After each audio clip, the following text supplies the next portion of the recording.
If you ever had one of those mornings, you know the kind. The alarm goes off, and for just a split second, you don't know who you are or where you are. That little moment of pure confusion before the world rushes in. Exactly. And then it all just downloads into your brain. The commute, the emails, the news cycle, the endless scroll on your phone. And you just lie there staring at the ceiling, feeling this weight. It is a heavy way to start the day. It is. It's this feeling that you're just going through the motions, coffee, traffic, work, sleep, repeat. But it all feels like you're on autopilot. You're definitely moving, but you don't feel like you're actually going anywhere. And I don't just mean individually. I mean, look around us. We have phones in our pockets that are more powerful than the computers that sent Apollo to the moon, yet we seem more anxious and more confused than ever. Yeah, you're describing a very specific sociological phenomenon. The source material we're looking at today would call that inertia. Inertia, the tendency to do nothing or to remain unchanged. Wow. Exactly. And the big question, the one that keeps philosophers and social scientists up at night is, are we as a civilization stuck in that state right now? Are we just sleepwalking through history? That is the perfect setup for today's deep dive, because if we are sleeping, well, the only logical solution is to wake up. And that brings us right to the core concept of the document we're unpacking today. The word is Renaissance. A word that carries a lot of baggage. Oh, tons of it. I say Renaissance, and you immediately think of what? Men in tights? Lutes. Maybe a harpsichord. Lutes, exactly. You think of Da Vinci sketching a helicopter that won't fly for 500 years, or Michelangelo getting a sore neck from painting the Sistine Chapel. We think of it as a history chapter, something dusty in a book that happened in Europe a few hundred years ago. But if we look at the actual meaning, the etymology of the word, it's just reawakening. Reawakening, which as a concept implies two very powerful things. Right. One, that you were awake once before, and two, that you're currently, right now, asleep. Right. And the source material we are diving into today, the manifesto and vision of an organization called Renaissance Universal, takes that literal definition very, very seriously. It does. It argues that humanity is currently in a deep and, frankly, a dangerous slumber. That we're facing, and this is their language, moral degradation, intellectual stagnation, and that we are drowning in divisive dogma.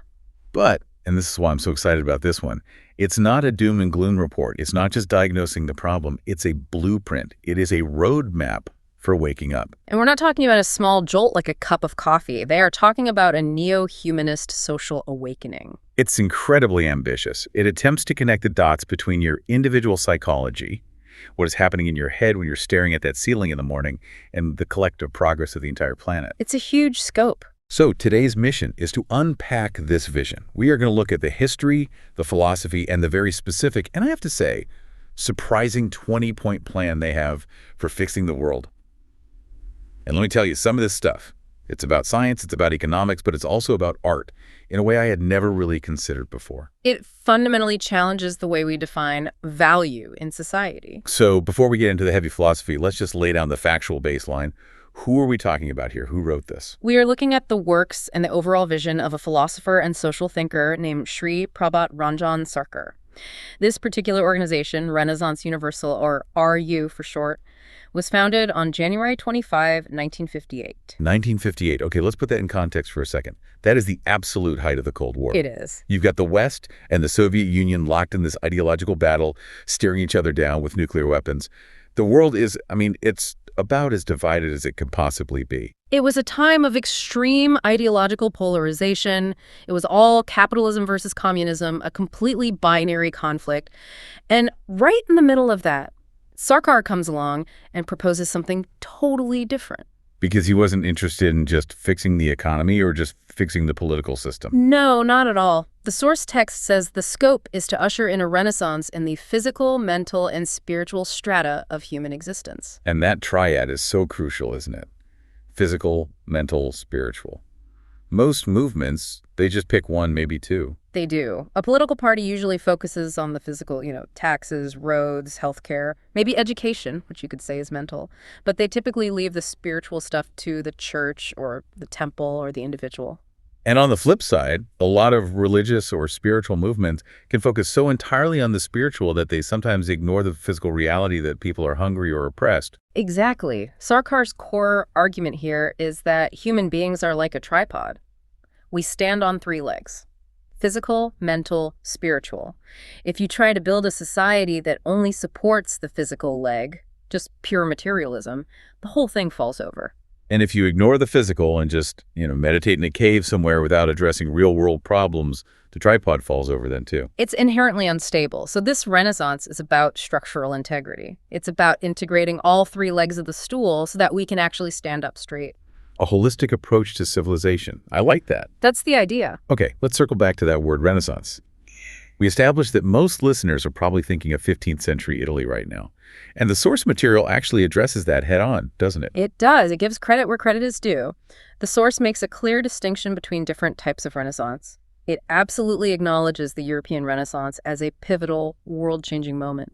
And what made it so pivotal, aside from the nice paintings and sculptures? It was fundamentally an upsurge in intellect. Think about the era that came right before it, what we sometimes call the Dark Ages in Europe. Dogma ruled everything. Right. Questioning authority, whether it was the king or the church, could get you in a lot of trouble. Could get you killed.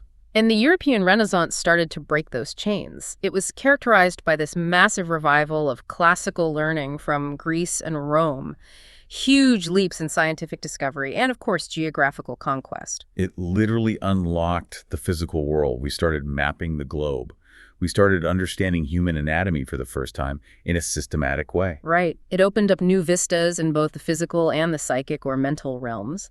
It shifted the focus from being entirely God-centric to being more human-centric. It was the birth of what we now call humanism in the West. But, and here is the twist in the source, it says that wasn't the first Renaissance. No, not by a long shot. And this is where the timeline gets really, really interesting. The source cites a figure named Sadashiva. Sadashiva? Yes, and we're going back about 7,000 years. 7,000 years. Okay, let's just pause and visualize that for a second. That is an incredibly long time ago. That's before the pyramids of Giza. That's before the written word in most places on Earth. We're talking about a time when humanity was essentially in pure survival mode. The law of the jungle was the law of the land. Life was short, it was brutal, and it was probably terrifying. You were afraid of the weather, afraid of wild animals, afraid of the neighboring tribe. Constant fear.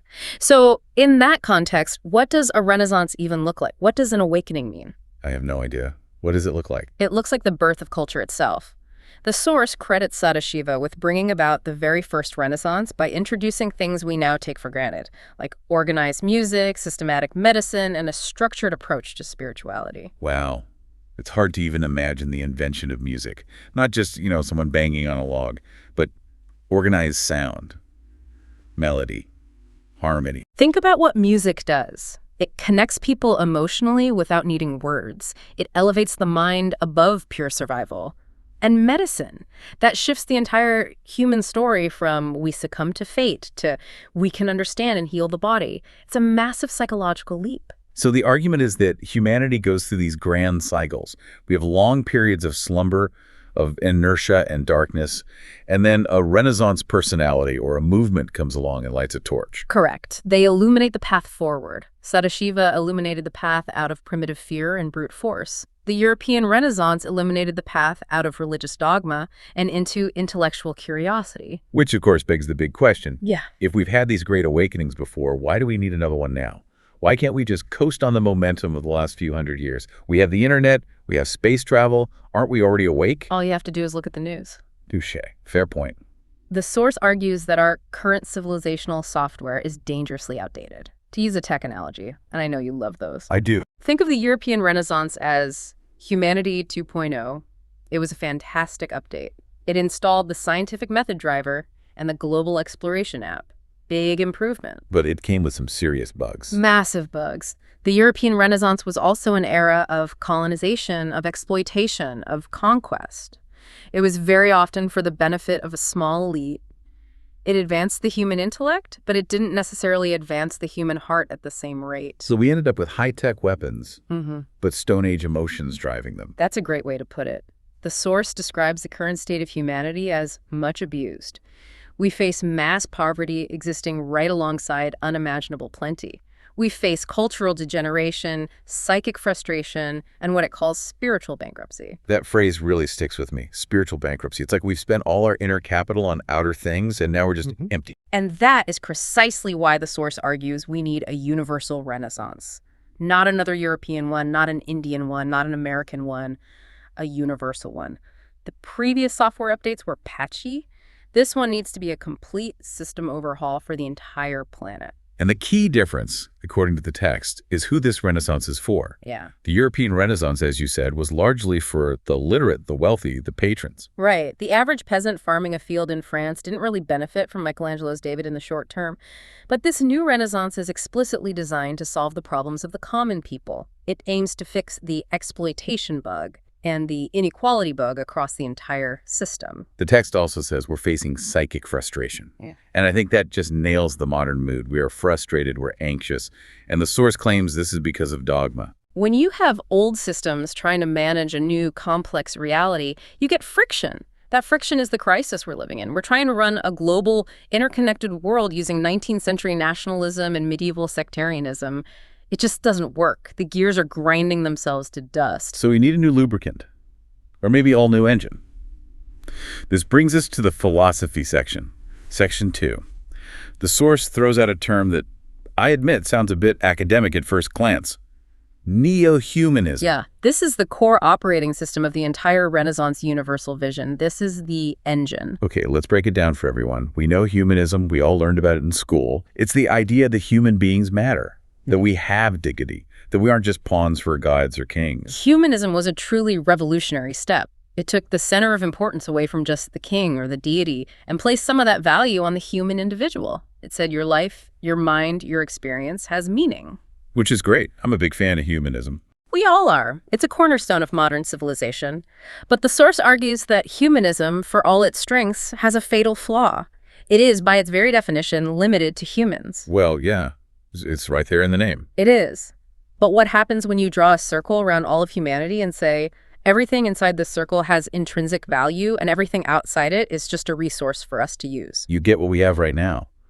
We exploit the planet for profit. We treat animals like factory products. Yeah. We destroy entire ecosystems because they aren't human, so they don't have rights in our system. Precisely. And that blowback, that consequence, eventually hurts the humans too. You can't poison the river without eventually poisoning the people who need to drink from it. So neo-humanism takes that circle of concern and erases the line. It expands the circle of empathy. To include everything. The source explicitly states that neo-humanism involves integrating human needs with the needs of animals, plants, and the entire environment. It recognizes that we are not masters of a dead planet. We are part of a single, symbiotic, living web. So, a neo-humanist looks at a forest and doesn't just see timber or real estate potential. They see a community of living beings that has its own right to exist. And crucially, they see their own life as being intrinsically linked to the health of that forest. It's not just about being nice to animals, it's a fundamental shift in consciousness. It transforms the psychology from being anthropocentric, man-centered, to being biocentric or even cosmocentric. That sounds beautiful, honestly. It really does. But here is where my skepticism kicks in a little bit. Humans are tribal. We are hardwired to care about us and our group. How do you actually get billions of people to genuinely care about a frog in a rainforest or a tree on a distant continent when many of them barely care about their next-door neighbor? That is the million-dollar question, isn't it? And the source admits this is a monumental task. It requires a transformation of both individual and collective psychology. You can't just pass a law that says from now on you must love the trees. No, that wouldn't work. You have to change how people think and feel from the inside out. The text talks about moving from parochialism to a holistic view. Parochialism, that's a great word we don't use enough. It means having a limited or narrow outlook. Just plain old small-mindedness. It's the my village against your village mentality, or my country, my race, my religion against yours. And the source identifies a specific enemy in this battle for consciousness. It calls them fissiparous philosophies. Whoa, hang on. Fissiparous. I feel like I need a dictionary for that one. That's a $10 word. It's actually a biological term. It comes from fission, like cell division. It means tending to break up into parts. A fissiparous philosophy is any belief system that causes division, that splits humanity into warring fragments. Give me an example. Racism is a perfect one. It splits us by skin color. Communalism or religious sectarianism, it splits us by who or how we pray. Toxic nationalism splits us by lines on a map. All of these are vociferous. Because they all tell you, you are safe only with your group, and those people over there are the threat. Exactly. They thrive on fear and preach separation. And Renaissance Universal says these philosophies are the very things keeping us in a new dark age. They are the slumber. They are the nightmare we are collectively trapped in. So to wake up, we have to reject that vociferous logic and embrace a universal logic. You have to. So we have the diagnosis. Yeah. We are asleep, tracked by divisive dogma. We have the prescription, neo-humanism. But how do you administer the cure? This is where the outline takes a sharp left turn into territory I really did not expect. Section 3. The artists. Yes. The artists, the writers, the poets. Usually when you read a manifesto about saving the world, it talks about politicians, economists, maybe generals and activists. This one puts a massive amount of weight on the shoulders of painters, musicians, and storytellers. They create a whole wing for it, RAWA, the Renaissance Artists and Writers Association. And they have a motto that I think is going to ruffle some feathers in the modern art world. Art for service and blessedness. It definitely clashes with the dominant modern philosophy of art, which is Art for art's sake. right, the idea that art shouldn't have a job, that art is just pure, untethered expression, and the moment it serves a purpose, it becomes propaganda or something less pure. Exactly. If I go to a writer and say, you have a moral duty to write a book that serves humanity, they might rightly say, hey, back off, don't tell me what to do. I want to write a story about a vampire falling in love with a werewolf because it's fun and it interests me. And the source would say there is absolutely room for fun and for personal expression, but it's arguing something deeper about the ultimate responsibility of the creator.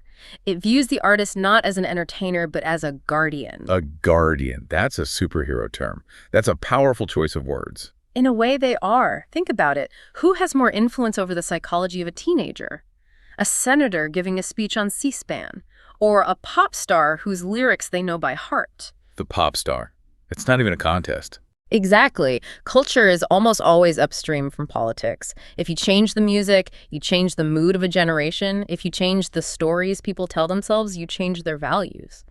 So RU argues that artists have a profound moral obligation to use that incredible power responsibly. The text says they must portray human pathos, that they have to communicate sublime thoughts and noble ideals, and their work must infuse new zeal and dynamism into a stagnant society. It's asking artists to stop being just mirrors that reflect the chaos and darkness of the world, and to start being lamps that illuminate the way out of it. There's a quote here I highlighted because it's so poetic. Artists are the beacons of the present, the minstrels of the past, and messengers of the future. Let's unpack that triad because it's beautiful. Minstrels of the past, they keep our collective history, our wisdom, and our cautionary tales alive. They remind us where we came from. Okay. Beacons of the present. They shine a bright, unflinching light on what is happening now, especially the injustice. They show us the truths that we would rather ignore. And messengers of the future. That's the visionary part. That's the visionary part. Sci-fi writers, for example, imagine the future long before engineers can build it. Moral writers imagine a just and compassionate society long before lawmakers can draft the bill. The argument is, if the artists can't even imagine a better world, then the politicians and the engineers certainly won't be able to build one. So it all starts with imagination. If our art is cynical and nihilistic, our future will probably be cynical and nihilistic. If our art is hopeful and constructive, we at least have a shot at a hopeful future. Precisely. And the text goes further, saying that artists must be the unfailing guardians of society against all forms of exploitation. This is the social justice angle coming in strong. Very strong. It says if you see oppression, if you see those vociferous philosophies tearing people apart, the artist shouldn't just stand by and document it. They should strike back, but not with a sword or a gun, with a song, with a novel, with a play. It says they must speak in the language of love, joy, and compassion to educate people against dogma. And that right there is tactical genius. Because think about it. If I come to you and start shouting facts about why your long-held prejudice is logically wrong, what happens? You get defensive immediately. Your walls go straight up. Nobody likes being lectured. Nobody. But what if I tell you a story? What if I write a book that makes you weep for a character who is completely different from you? What if I play you a piece of music that makes you feel connected to the entire universe for 3 minutes? Your walls are down. The message gets in under the radar. It gets in. So art becomes the Trojan horse for neo-humanism. That is a perfect analogy. It smuggles empathy past our ego's defenses. Exactly. Okay, so we have the philosophy of neo-humanism, and we have the messengers, the artists. Yeah. Now, I want to get into the nuts and bolts, the specific battle plan. The source material lists 20 aims and objectives. And they are remarkably specific. This isn't just vague philosophy. No, it's not. And we aren't going to read all 20 like a grocery list, because that would put everyone to sleep, which is the opposite of what we want to do. But we've grouped them into 3 main buckets. Let's start with the first bucket, the moral and social fight. This covers aims 2, 3, 4, and 13 in the document. Aim 3 talks about mobilizing moralist forces. Now, I have to be honest, when I first read moralist forces, I get a little nervous. It kind of sounds like the fun police. I completely understand that reaction. In our modern context, the word moralist often implies someone who is judgmental or puritanical. But we have to look at how Sarkar defines morality here. It's not about Victorian prudishness. It's not about how short your skirt is or what music you listen to. So what is it about then? It's more aligned with the concept of dharma, or one's essential nature and duty. It's about having the courage to stand for what is right and to oppose what is wrong. A moralist in this context is someone who refuses to exploit others and refuses to accept corruption as normal. So a whistleblower who exposes corporate fraud is a moralist. A perfect example. Someone who stands up to a bully is a moralist. Aim 3 is about mobilizing these people, the people of conscience, against all forms of negativity, against corruption, against hypocrisy, and especially against those divisive, vociferous philosophies we talked about. And Aim 13 specifically mentions opposing compartmentalization in society. This is huge.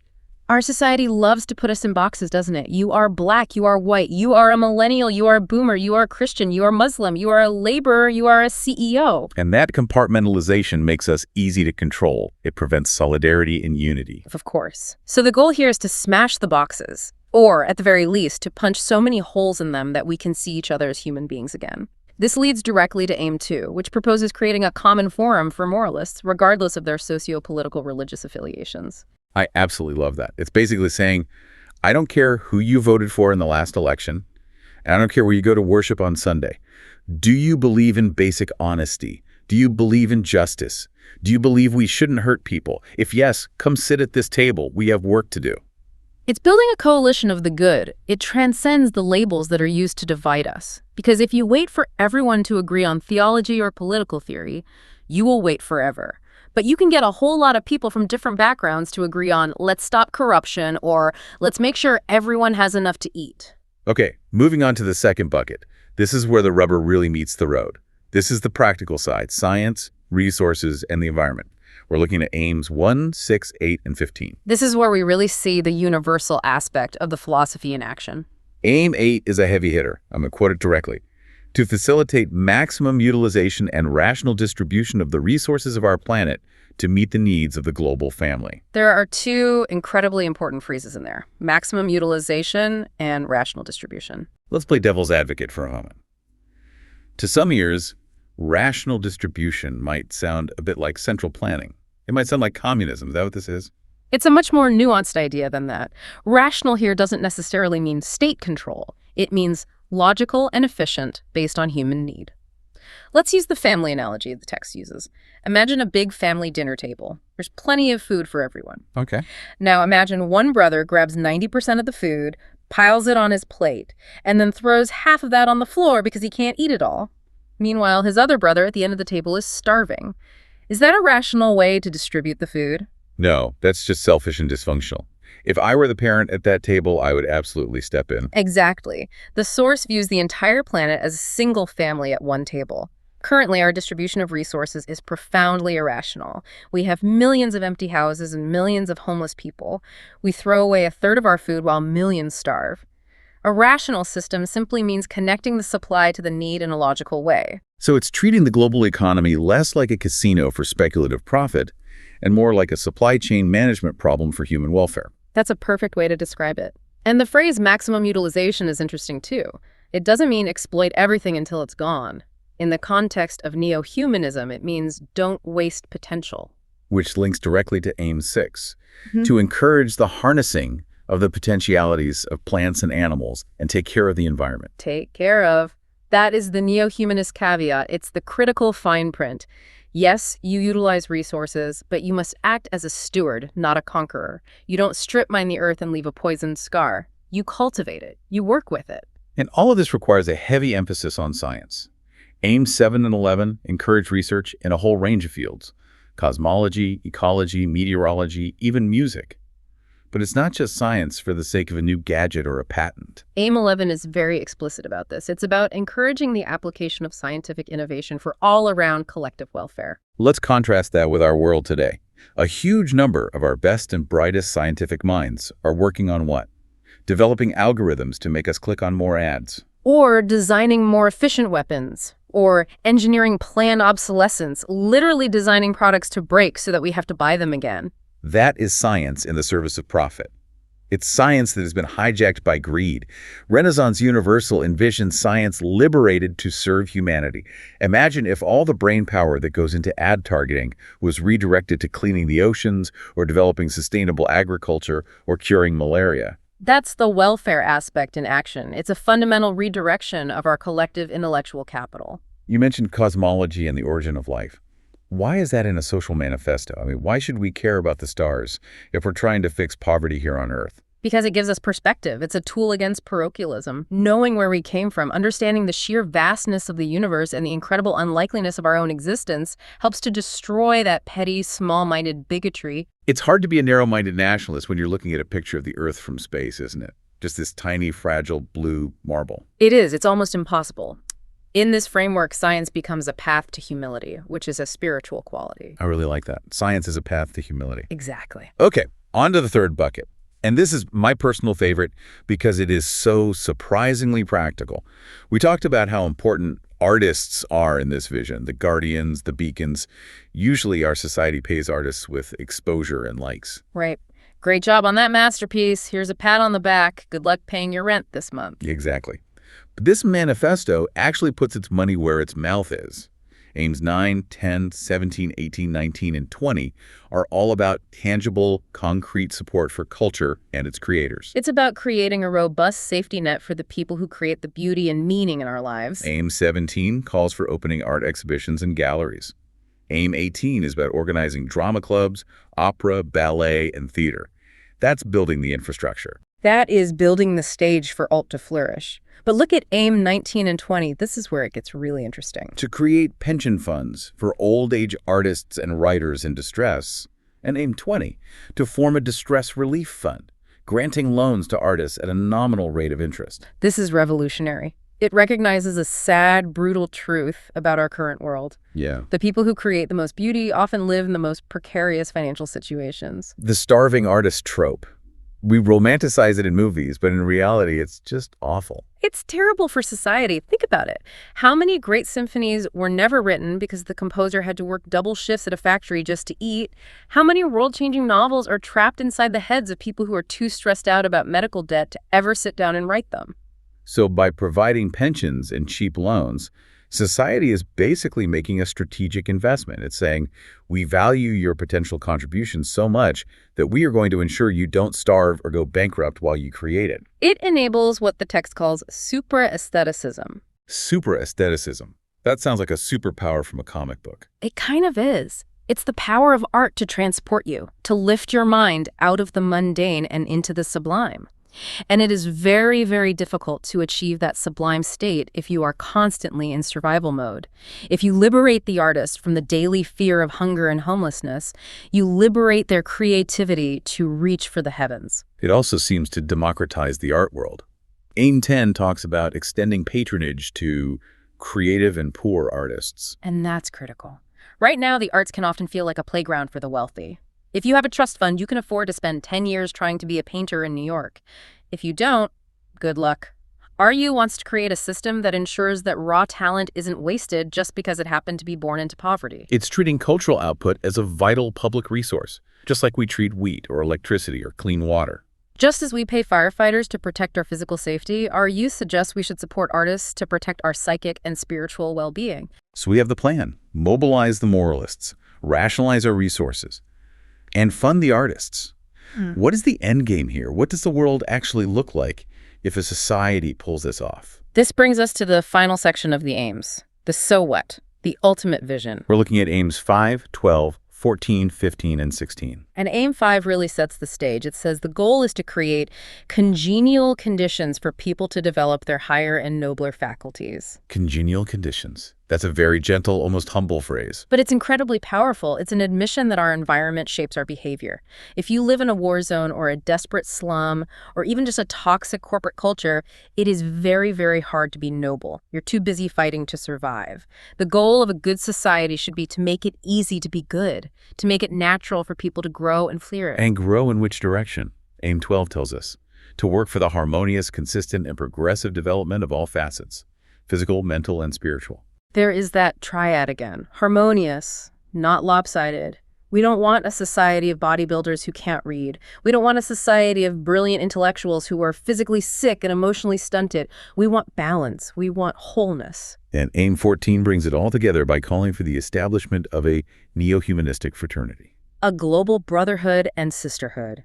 But again, always remembering that neo prefix, a fraternity that includes the planet itself as a member of the family. And finally, peace. But it's not just defined as the absence of war. It's something more active. Much more active. AIM 15 says to exert and expand all its resources for the cause of peace and social security. Peace isn't something that just happens when you start fighting. It's an active construction project. You build peace with food security. You build it with universal education. You build it with art that fosters empathy. And AIM 16 is the final universal declaration. Fundraising for the welfare of all people, irrespective of caste, creed, color, religion, or nationality. That one word, irrespective, is the final nail in the coffin of the old vociferous world. It rejects the logic of us versus them. It says, from now on, it is just us. All of us. So let's bring this all back to where we started. That alarm clock, that feeling of inertia, the sense that the world is just sleepwalking. Renaissance Universal is positioning itself as the collective wake-up call. It's an incredibly, almost defiantly optimistic narrative. It looks at the absolute mess we're in, the exploitation, the pollution, the division, the psychic frustration, and it doesn't say game over. It says, okay, we have a fundamental design flaw in our civilization. Here is the blueprint to fix it. It's a proposed evolution. It wants to move us from humanism to neo-humanism, from art for art's sake to art for service, from a civilization based on profit to one based on welfare. And the best part for me is that it frames this entire project as a renaissance, which means it's meant to be an explosion of creativity and joy. This isn't a grim, joyless duty. It's supposed to be an exciting, dynamic opening up of human potential. And that potential, it argues, lives in you, in the listener. That's the real call to action here, isn't it? The text mentions these great Renaissance personalities who come along and light the path. But the implication isn't that we should all just sit around and wait for a new Da Vinci or a new Sadashiva to show up and save us. No, the idea is that the Renaissance is participatory. If you start thinking logically and compassionately about how we use resources, that's a Renaissance act. If you consciously expand your circle of empathy to include animals and the environment, that's a Renaissance act. If you use your art or your work, whatever it is, to help others and not just yourself, you are an active part of the awakening. So here is the question we want to leave you with today. We talked about artists being the beacons of the present. Look at your own life. What kind of art, what kind of information, what kind of signal are you consuming? And what are you broadcasting? Is the media you consume and share keeping you and others asleep? Is it numbing you with distraction or enraging you with division? Or are you actively seeking out the art and ideas that wake you up? The world might be running on inertia right now, but you don't have to. You can be the glitch in the matrix. You can be the one who starts the update. So find your talent, whether it's science or art, or just the simple moral courage to speak up against injustice when you see it, and use it. Because a Renaissance, at the end of the day, is a team sport. Let's get to work. Thanks for diving in with us today. Thank you.